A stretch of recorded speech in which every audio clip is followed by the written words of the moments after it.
जी हाँ, ये class 9th का चैप्टर नंबर 2 है। इसमें एक छोटा सा पोयम है। उस पोयम के अंदर जो राइटर है सुब्रमण्यम भारती, वो बेसिकली इस पोयम के अंदर बात कर रहे हैं अपने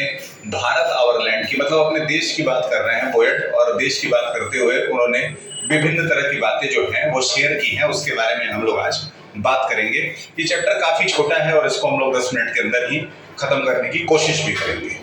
जी हाँ, ये चैप्टर में सबसे पहले अगर मैं बात करूं तो भारत का जो हिमालय रेंज है उसके बारे में पोएट बात करते हुए कहते हैं कि भारत का जो हिमालय रेंज है वो सबसे बड़ा और सबसे महान रेंज दुनिया में माना जाता है। वो इसलिए क्योंकि जितने भी ऊंचे माउंटेन्स हैं, जैसे माउंट एवरेस्ट हो गया या K2 हो गया, कंचनजंगा हो गया, ये सारे माउंटेन जो है वो भारत के हिमालय रेंज के अंदर ही पाए जाते हैं। थोड़ा सा और आगे बढ़ते हैं तो ऐसा माना यहाँ पे पोएट ये भी कह रहे हैं कि जो हमारी रिवर गंगा है, यानी कि गंगा नदी है, उससे ज्यादा प्राचीन और उससे ज्यादा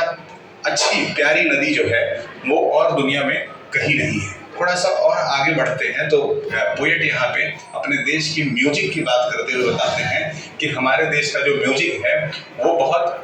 अच्छा है और लोगों से बहुत ज़्यादा कनेक्टेड है। म्यूजिक हमारे लिए सिर्फ इंटरटेनमेंट का ही नहीं बल्कि वो हमारे लिए एक कल्चर का भी सोर्स माना जाता है। थोड़ा सा और आगे बढ़ते हैं तो पोएट ये कहते हैं कि अपने देश में बहुत सारे वीर योद्धाओं ने जन्म लिया है, यानी कि देश के अंदर महाराणा प्रताप से लेकर के और भी बहुत सारे, पृथ्वीराज चौहान से लेकर के तमाम ऐसे वीर योद्धाओं ने जन्म लिया है जिन्होंने हमारे देश का नाम रोशन किया है। आगे बढ़ते हुए पोएट कहते हैं कि देश के अंदर गौतम बुद्ध का भी जन्म हुआ। जब पूरी दुनिया में अशांति फैली हुई थी, उस समय गौतम बुद्ध ने जन्म लेकर के पीस और काइंडनेस का संदेश दिया है। इसके साथ ही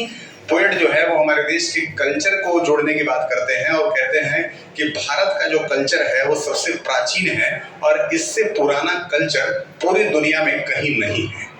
उनका ये भी कहना है कि भारत देश जो है वो 100-200 साल पैदा हुआ कोई देश नहीं है दूसरे देशों की तरह, बल्कि ये एक बहुत प्राचीन देश है जिसको हम लोग एक सिविलाइजेशन यानी इंडियन सिविलाइजेशन के नाम से भी जान सकते हैं। पोएट और भी बातें करते हैं और कहते हैं कि हमें हमारे मदरलैंड की, यानी कि हमारा जो देश है भारत, हर तरीके से उसका सम्मान करना चाहिए और सम्मान करने के लिए हमें लोगों से प्रेम भाव बना करके रखना, देश की जितनी भी संपत्ति है उसकी सुरक्षा करना, लोगों के साथ कनेक्ट करना, लोगों के साथ मिलजुल करके काम करना और लोगों के तकलीफों में उनके काम आने की भी बात पोएट कर रहे हैं। थोड़ा सा और आगे बढ़ते हैं तो जरूर याद रखिए, जब इससे ये चैप्टर में से क्वेश्चन बनाएंगे तो जो क्वेश्चंस बनेंगे तो उसमें सुब्रमण्यम भारती का नाम जरूर याद रखिएगा। उसके बाद हिमालय पर्वत से लेकर के A to Z जितनी भी चीज़ों की बात हमारे इस पोएम के अंदर की गई है, उनमें से कहीं से भी किसी भी लाइन से बन सकता है। एक गैलेंट वॉरियर नाम के शब्द की भी इस्तेमाल किया गया है जिसमें गैलेंट वॉरियर में आपको बताया गया कि गैलेंट का मतलब होता है जो बहुत वीर लोग होते हैं, तो इस गैलेंट शब्द को भी पकड़ के रखना है। इस चैप्टर में मात्र इतना ही है और इसमें से आपको